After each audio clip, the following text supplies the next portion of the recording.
মা ঠাকুরন, আমি এত বছর এখানে কাজ করিতেছি, এই কাজ গেলে আমার বউ বাচ্চা যে না খেয়ে মরবে, আমার সব গেছে গো। জমিদার রাঘবেন্দ্র যে পাষণ্ড তা আমি খুব ভালোভাবেই জানি। মা শ্মশান কালীর কাছে নিজের আত্মবলিদান দাও রতন। এই দেখুন ঠাকুর মশাই, এখানেও রক্ত। আমাকে তারানাথ পাঠালেন সমস্ত সামগ্রী নিয়ে যেতে। একে একে আমি সব কটাকে মারবো, আর যদি তারানাথ তাতে বাধা দেওয়ার চেষ্টা করে তবে তবে সেও মরবে।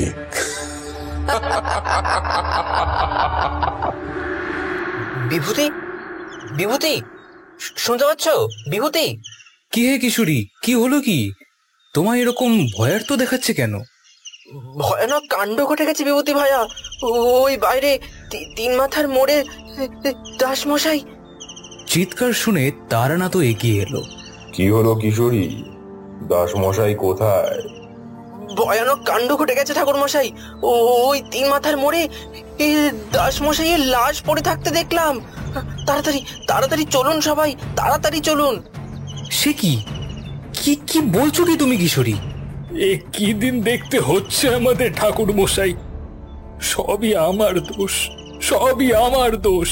সেদিন যদি বাবার অমতে বিয়ে না করতাম, আজ আমার পরিবার, আমার গ্রাম সবাই নিরাপদে থাকতো। ভেঙে পড়ো না রাঘবেন্দ্র, এতে তোমার কোনো দোষ নেই। চিন্তা করো না, অশুভ শক্তির কাছে শুভ শক্তির পরাজয় নিশ্চিত। চলো কিশোরী, আমাদের নিয়ে চলো সেই স্থানে। সকলে মিলে আমরা পৌঁছলাম সেই তিন মাথার মোড়ে। দেখলাম এক পাশে দাসমশাইয়ের নীল হয়ে যাওয়া দেহটা পড়ে আছে, আর তার আরেক পাশে পূজার সমস্ত সামগ্রী ছাই হয়ে ছড়িয়ে পড়েছে। কিন্তু এমন কাজ কে করবে? কে মারল দাসমশাইকে? এ এক ভয়ানক বিপদের সংকেত। অশুভ শক্তির ক্ষমতা বহুগুণ বেড়ে গেছে জমিদার মশাই। আমাদের যা করার খুব শিগগিরই করতে হবে, নয়তো আরো অনেক মানুষের বিপদ হতে পারে। কিন্তু ঠাকুরমশাই, আপনি যে বলেছিলেন এক বিশেষ তিথিতে আপনাকে এই যজ্ঞ সম্পন্ন করতে হবে, তাহলে তাহলে এখন কি হবে? তারানাথ গম্ভীর মুখে চেয়ে রইল দাসমশাইয়ের মৃতদেহের দিকে। তারপর অনেকক্ষণ ধরে কি যেন ভাবলেন। তারপর হঠাৎই প্রশ্ন করলেন তিনি, কিশোরী, তোমার শরীরটা খারাপ ছিল না? হ্যাঁ, মানে ওই ছিল আর কি। তবে তুমি এইখানে কেন এসেছিলে? তোমার তো বিশ্রাম করারই কথা। কিশোরী কি বলবে যেন বুঝতে পারে না। না মানে আসলে আমি একটু দেখতে এসেছিলাম ওই যজ্ঞের সামগ্রী কত দূর। ওই তো তখনই তো দাসমশাইয়ের চিৎকার শুনলাম, আর তখনই। বেশ, বুঝলাম। ঠিক আছে, তোমরা সকলে এবার বাড়ি ফিরে যাও। রাত গভীর হতে চলেছে, এ সময় বাইরে থাকাটা ঠিক না। আর আপনি আপনি যাবেন না আমাদের সাথে? আমার কিছু কাজ আছে একান্তে, কিছু বিধি করতে হবে আমাকে। বেশ, তবে আমরাও। না জমিদার মশাই, এই বিধি কেবল আমাকেই একাকী বসে করতে হবে। এখানে অন্য কারো উপস্থিতি থাকা চলবে না। আপনারা সকলে ফিরে যান। বিভূতি, কিশোরীকে সাবধানে নিয়ে যেও। আমি চললাম। তারানাথ তার সিদ্ধান্তে একদম অটল। তার কথাকে অমান্য করে এমন ক্ষমতা খোদ জমিদার মশাইয়েরও হলো না। আমরা সকলেই তারানাথকে ছাড়াই ফিরে এলাম জমিদার বাড়িতে। রাত তখন গভীর। দুবরাজপুর গ্রামে যেন অকাল অমাবস্যা নেমেছে। চারিদিকে এক থমথমে পরিবেশ, যেন কিছু ভয়ানক ঘটতে চলেছে আজ। ঘরের ভেতর কিশোরী আর আমি শুয়েছিলাম। চিন্তায় জেগে থাকতে থাকতে কখন যে ঘুমিয়ে পড়েছিলাম দুজনে বুঝতেই পারিনি। হঠাৎ চোখ খুলল কিশোরীর। ওর চোখ দুটো যেন আগুনের ভাঁটার মতন জ্বলছে। রতনের অভিশপ্ত আত্মা জেগে উঠেছে কিশোরীর মধ্যে। তারপর টেবিলের ওপর থেকে ছুরিটা হাতে তুলে নিয়ে দরজার দিকে এগিয়ে গেল সে। কিন্তু হঠাৎই পেছন দিকে হাতে একটা টান অনুভব করলো সে। কিশোরী, এই এত রাতে কোথায় যাচ্ছ তুমি? কিশোরীর কোনো শব্দ পাওয়া যায় না। আমি আবার বললাম, কি হলো? আরে জবাব দিচ্ছ না যে, কোথায় যাচ্ছ তুমি? বিভূতি, তুমি শুয়ে পড়ো, আমি একটু বাইরে থেকে আসছি। কিন্তু তারানাথ যে বলেছিল আজকে বাড়ির বাইরে কাউকে না বেরোতে। আমাকে একবার যেতেই হবে বিভূতি। কিন্তু তোমার কিন্তু যাওয়া হবে না রতন, তোমাকে আমি যেতে দেব না। ক্ষিপ্র গতিতে ঘুরে দাঁড়ালো কিশোরী। তার জ্বলন্ত চোখগুলো থেকে যেন আগুনের লেলিহান শিখা বেরোচ্ছে। আমার গলাটা বজ্র কঠিন মুষ্টিতে চেপে ধরে কিশোরীর গলা থেকে রতনের হিংস্র কণ্ঠ বেরিয়ে আসে। তুই আমায় আটকাবি, তাহলে আজ তোকেও নিকেশ করে তবেই আমি যাব।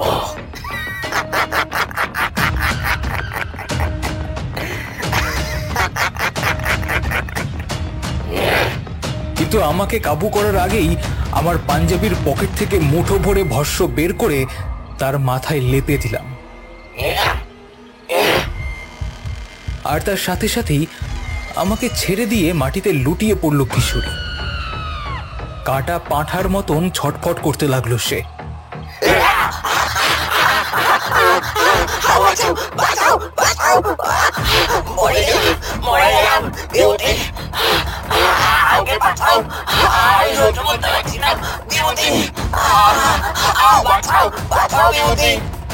অনেক পাপ করেছো তুমি রতন।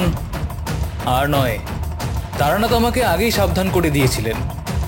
যজ্ঞে যাবার আগে তিনি আমাকে সাবধান করে যান তোমার আচরণ সম্পর্কে। তারানাথের তো আগেই সন্দেহ হয়েছিল। সেই মূর্তির গায়ে লেগে থাকা রক্তকে স্পর্শ করার পর থেকেই তোমার দেহে রতনের আত্মা ভর করেছে, আর সেই তোমাকে দিয়ে এইসব অন্যায় এবং পাপ করিয়েছে। ছেড়ে দে আমাকে, তুই ভুল করছিস। পাপ আমি করিনি, করেছে এই জমিদার বংশের প্রত্যেকটা লোক।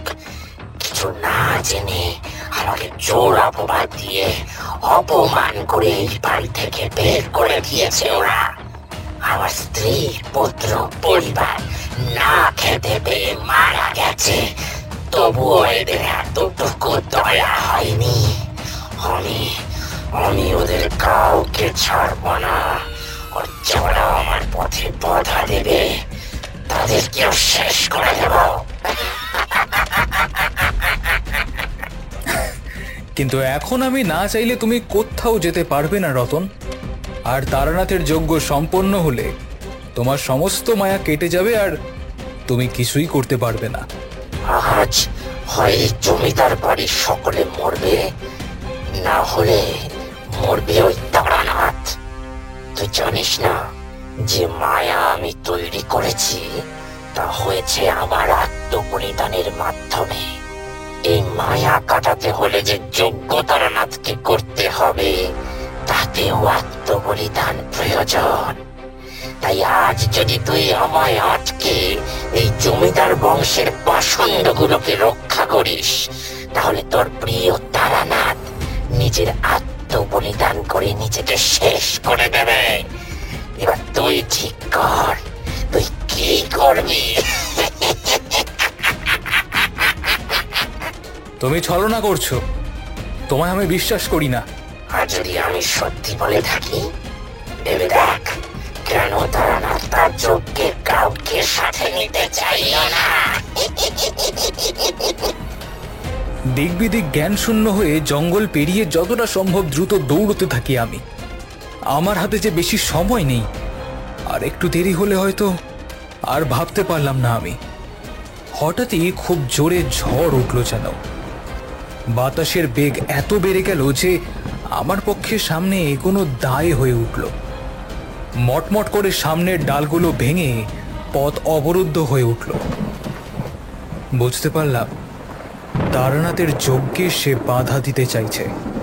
তাই তারানাথ মায়া বলে তাকে কাছে আসতে দিতে চাইছে না। আমি চিৎকার করে উঠলাম, তারানাথ, তারানাথ, আপনি যজ্ঞ থামান। যদি আত্মবলিদান দরকার হয় তো সেটা আমি করব। তারানাথ, আপনি থামান। মনে মনে মহামৃত্যুঞ্জয় মন্ত্র জপ করতে করতে বাতাস চিরে সামনে এগিয়ে যেতে থাকি আমি। তারানাথ ছুরি দিয়ে তার ডান হাতটা এগিয়ে ধরেছিলেন যজ্ঞ বেদির উপরে, কিন্তু সেটা ছোঁয়ানোর আগেই আমি ধরে ফেললাম তারানাথের হাত। থামুন ঠাকুর মশাই, এটা কি করতে চলেছিলেন আপনি? সরে যাও বিভূতি, এই প্রক্রিয়ায় বাধা দিও না। আমি যা করছি আমাকে করতে দাও, এতেই সবার মঙ্গল। আমি সবটা শুনেছি, আমি সবটা জানি। আত্মবলিদান করতে হলে তা আমি করব, আমি করতে রাজি আছি। কিন্তু তা হয় না। জঙ্গলের ভেতর থেকে ভেসে আসে আরো এক কণ্ঠ। এই বলিদান আমি দেব ঠাকুর মশাই। অন্ধকারের ভেতর থেকে এগিয়ে আসে রাঘবেন্দ্র। গম্ভীর গলায় সে বলে, আজকের এই সমস্ত বিপদ আমারই জন্য। এই সমস্ত ঘটনার সূচনা আমিই করেছিলাম, তাই এর শেষও আমিই করব। এই বলে তারানাথের হাত থেকে ছুরিটাকে ছিনিয়ে নিয়ে রাঘবেন্দ্র তারপর এক ঝটকায় হাতের শিরা কেটে যজ্ঞের আগুনে তুলে ধরল। এ কি করলেন আপনি জমিদার মশাই? আমি যা করেছি তাতে যদি আমার অথবা আমার পরিবারের পাপ এতটুকু স্খলন হয়, তবে আমি জানবো এতে আমার পুণ্য লাভ হয়েছে। থামুন জমিদার মশাই। ছেড়ে দে, ছেড়ে দে আমাকে শয়তান, ছেড়ে দে। জঙ্গলের দিকে চোখ পড়তেই দেখা যায় কিশোরী এক কালো বস্ত্র পরিহিত এক চোখ কানা বৃদ্ধকে টানতে টানতে যজ্ঞবেদীর দিকে নিয়ে আসছে। আমি আমার ভুল বুঝতে পেরেছি জমিদার মশাই। আপনার মন পরিষ্কার, আপনার কোনো দোষ নেই। আমি আপনাকে ক্ষমা করেছি, কিন্তু যে অভিশাপের সূচনা আমি করেছিলাম তার জন্য তাই এই পাষণ্ড অরণ্য প্রসাদ। যদি বলিদান কাউকে দিতে হয় তবে এই অরণ্য প্রসাদেরই হবে। বলে বৃদ্ধকে শূন্যে ভাসিয়ে তার ঘাটটাকে মোটকে যজ্ঞের আগুনে ছুঁড়ে ফেলে দেয় কিশোরী। আমরা সকলে স্তম্ভিত হয়ে দেখতে থাকলাম সেই ঘটনা। কিশোরীর দেহে তখন যেন 100টা হাতির শক্তি।